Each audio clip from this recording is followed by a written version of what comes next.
Oops, I got to sense on, not off. I always do the bad habits. Hard to break, but we're in the finals. And it is game number 3. Tied up 1-1, spawning in the top left corner of the map. For the HomeStory Cup 10 Korean qualifier, I give you the pink teamless Protoss Patience. With his opponent in the upper right, playing for MVP, the purple Zerg, Losira. And again, one last time, guys, for those who missed the explanation earlier, each of these qualifiers sends one player, with the exception of Europe, who sends 2, to a mini tournament that will take place after this. So the winner of this, the winner of the North American qualifier, and the 2 European qualifiers will play a mini tournament for the winner to play a get a fully paid trip to HomeStory Cup 10. And I believe all 4 of those players will get an invite regardless, but only one will get fully paid on their trip. So that's pretty cool stuff. Gonna have an interesting bracket for sure. I believe the European one's already come to conclusion, but the North American one plays out later today. Sadly, we won't be covering that though, because we have our 32 Boys 1 Cup North American group with Katz, Schnitzel, Drunken Boy, and Fog.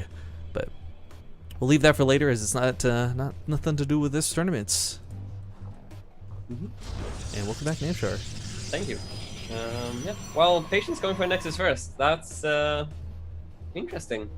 I don't know, he did try to do it in game 1, if I recall correctly. And he's gonna get away with it nicely in this game. At the same time, Losira going for the 15 hatch without the drone scout. So both players taking small risks, but not too big of a deal. Patience follows it up with a gateway, of course. So yeah. Well, Losira's gonna get a pretty nice scout here. Lux out with that first Overlord, always a good feeling. Opposite for Patience, scouts the wrong base. But you gotta bring that up, NMrUUG.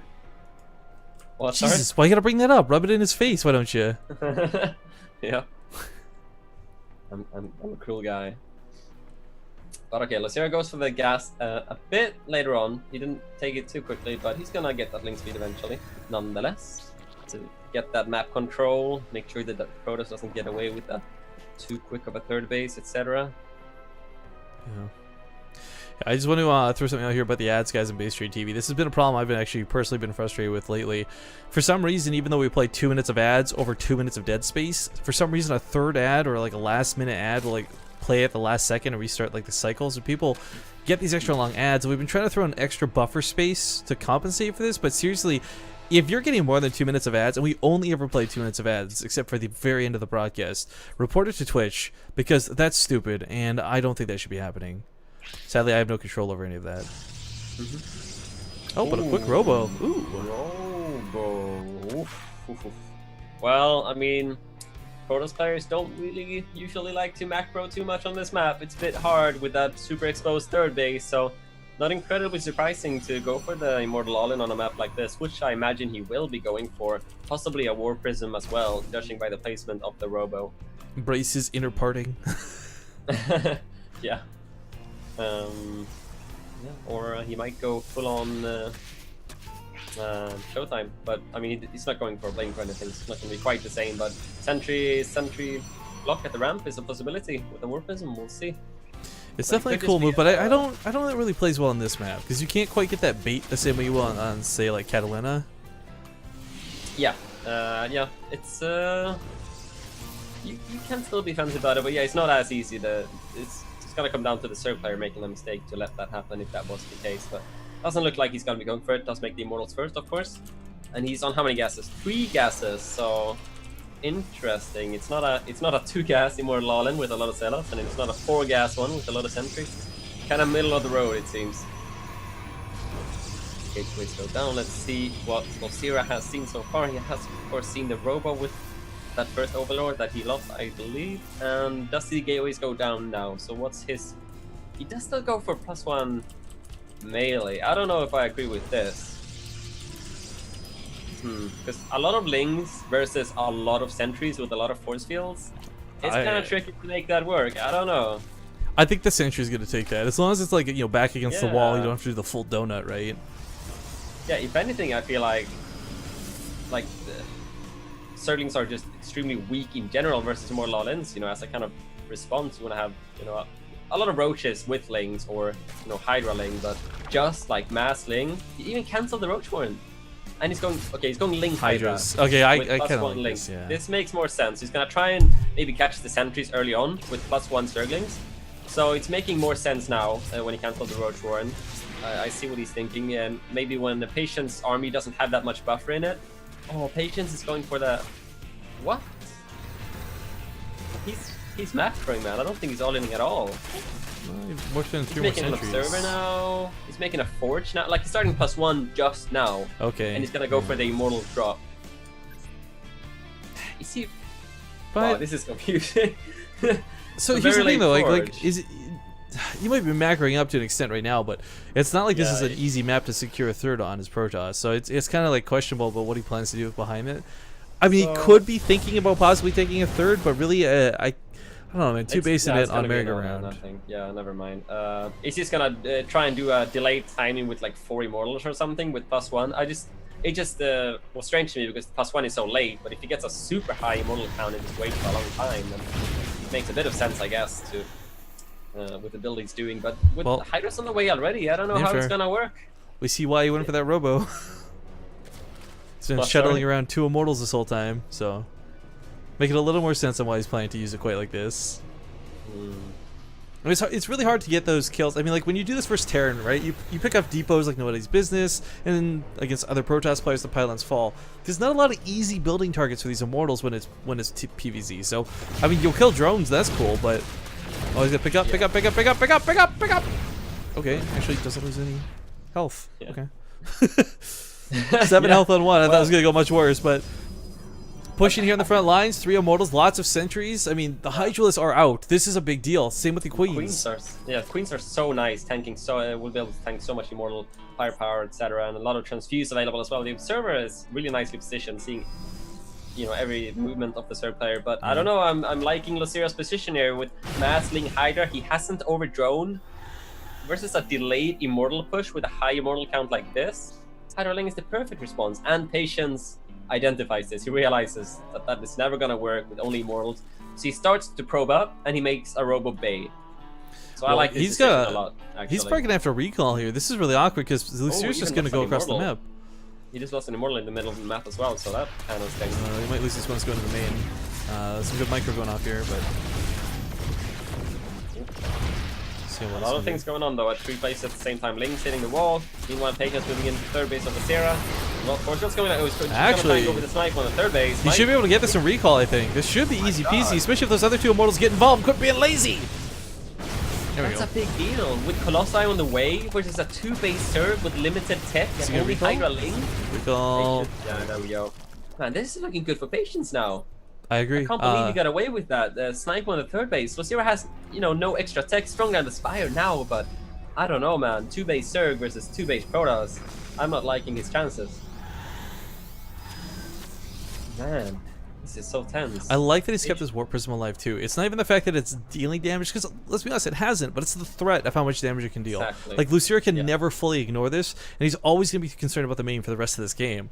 Now he's trying to take his third back, and I like that the Spire's on the way, because that's one way to catch that Warp Prism, but it's funny because he rushed out that Hive last time, and the Vipers worked pretty well in a trolley sense. He actually kind of needs them this game, I feel. Because, like, how else is he going to deal with this? I mean, I guess you could go Corruptors, but man, I am not a big advocate of Corruptors. Yeah, I mean, it's so far off though, right? If you go for that Hive, you have such a big timing window for the Protoss where the Patience is going to be able to attack with the... okay, dust stop the second from coming through. He's going to be able to attack before Vipers are out. So going for the Spire, he's going to have that tech available to him a lot quicker than he would if he was going for the Hive. So I kind of see what Losira is thinking, but whether he goes for Mutas or Corruptors, I don't feel like either is going to be too effective, because I mean, even if he commits to a lot of Corruptors, kills 1 or 2 Colossi, there's still like 4 Immortals on the field. So if he commits too much to the air and kills the Colossi, he's still going to lose out in the ground war. And it's going to be Mutas, so... Okay, interesting. It's gonna... Damn sure, did you see that there were 4 mortals? No.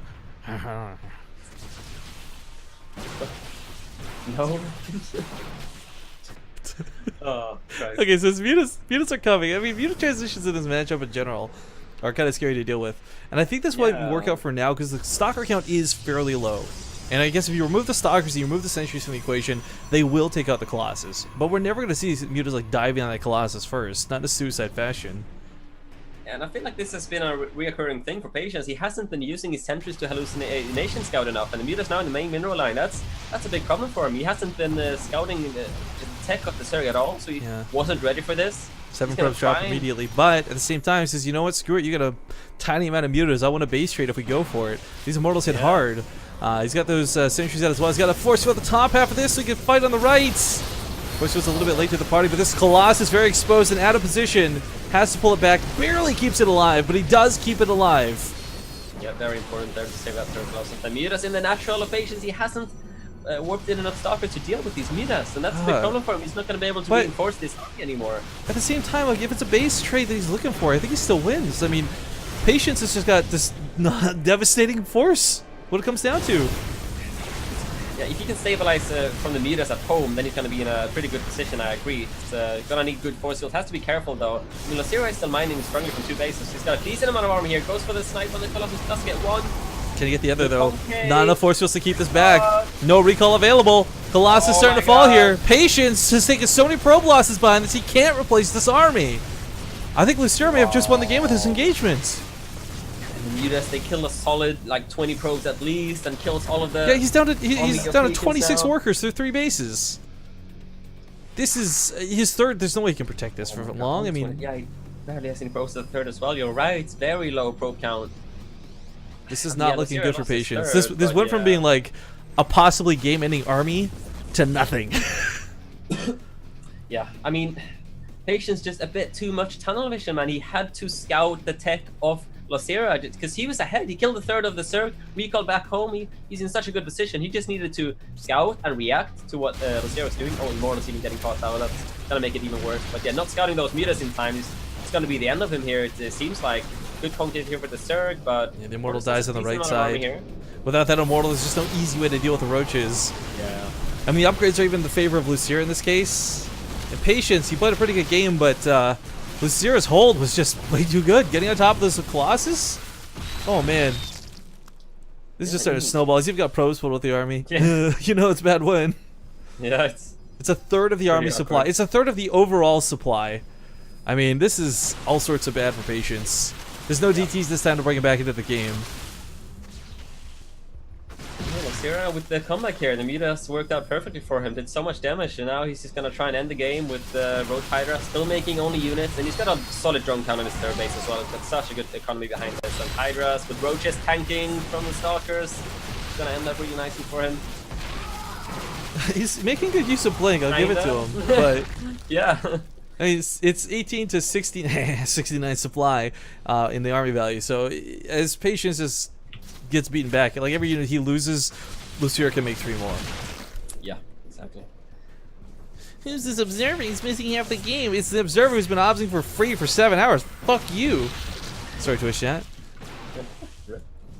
So a little bit salty, very tired. Oh man, actually it's 8 hours because it's 9 AM. Cool. Anyways, that aside, these Stalkers are doing a great job at holding, but it's gonna come to an end here. I mean, there's just an eventual point where Losira can just rally an A move and eventually just beat his opponent to death. This third base, slowly gutted, but you know, there's not a lot of mining going on anymore. What little mining there was has been really affected by this, and even the Overlord dropping creep here, she has quite a bit of mobility.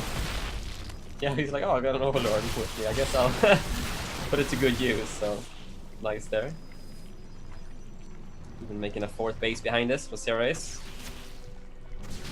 He's being very careful. He doesn't want to throw this game away. He's just being careful about how he picks the blink control though is still so good. Like I kind of wish we would have seen this. Like the standard blink stalker build out of Patience I think would have played out better. His control just reflects this, but at the end of the day, good game is called, and Losira will be the guy to win the Korean qualifier for the